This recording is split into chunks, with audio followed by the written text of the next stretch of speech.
Mardi 7 avril 2026. Imagine un instant que tu te tiennes au milieu de la foule. Ce jour de Pentecôte. Pierre parle, il annonce que Dieu a fait Seigneur et Christ ce Jésus que vous avez crucifié. Tu écoutes et quelque chose en toi se fissure. Ce n'est pas une idée de plus, ni une leçon de morale. C'est comme une pointe de lumière qui traverse ton cœur. Ils eurent le cœur transpercé, dit le texte. Et cette question jaillit, simple, nue. Frère, que devons-nous faire? Là, la parole devient pour toi un appel. Convertis-toi, laisse-toi baptiser au nom de Jésus-Christ, pour le pardon de tes péchés, et tu recevras le don du Saint-Esprit. Comme si Dieu te disait « Je ne viens pas t'écraser avec ta faute. Je viens, devant toi, une vie nouvelle. Je ne t'en propose pas une de surface,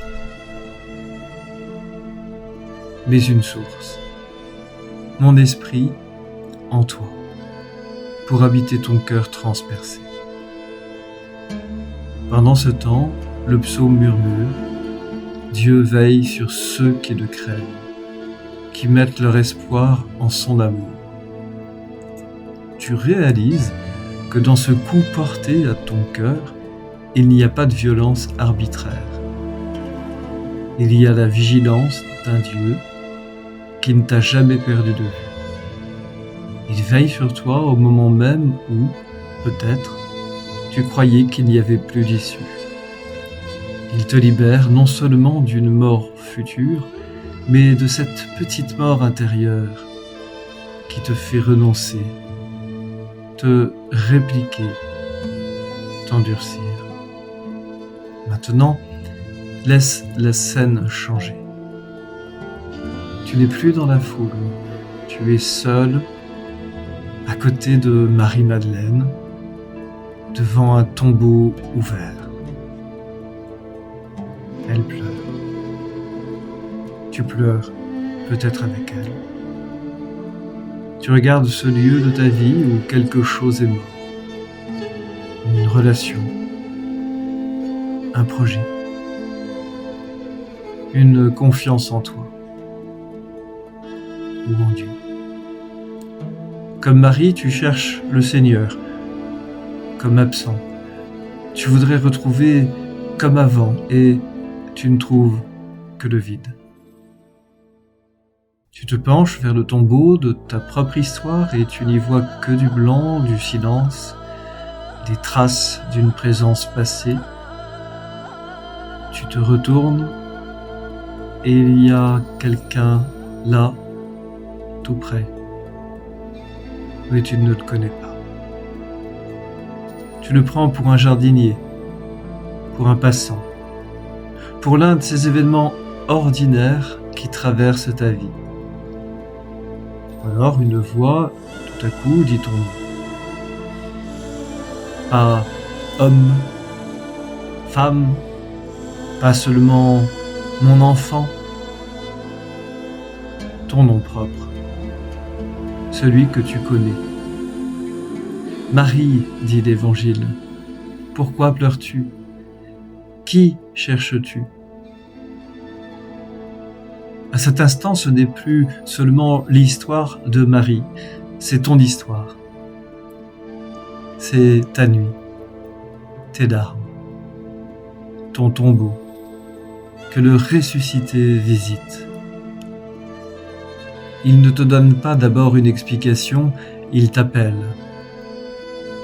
Il ne te demande pas de prouver ta foi, il te donne la sienne, en te regardant, en te rejoignant exactement là où tu es.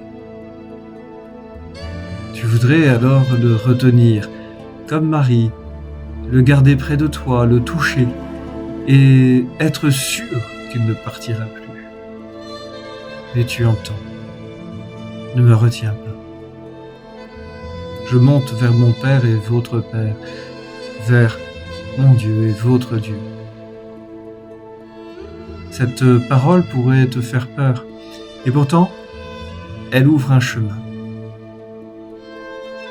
Tu ne pourras pas posséder le Christ comme un objet, mais tu peux le recevoir comme une présence vivante, libre, plus intérieure que tout. Il ne se laisse pas enfermer dans tes cadres ou tes sécurités spirituelles. Il te déplace vers une foi plus nue, plus confiante, plus ecclésiale aussi. Alors, le ressuscité t'envoie. Va trouver mes frères. Pour Marie, ce fut « J'ai vu le Seigneur ». Pour toi, ce sera peut-être une parole toute simple, un geste de réconciliation, une manière nouvelle d'aimer, de pardonner, d'espérer. Tu n'auras pas tout compris. Tu ne posséderas pas le Christ. Mais quelque chose en toi saura. Il m'a appelé par mon nom, il m'a rejoint au cœur de ma nuit, et parce qu'il est vivant, ma vie peut recommencer. Là où tu es, maintenant, tu peux laisser monter cette prière. Seigneur Jésus, transperce mon cœur de ta lumière, là où il s'est fermé.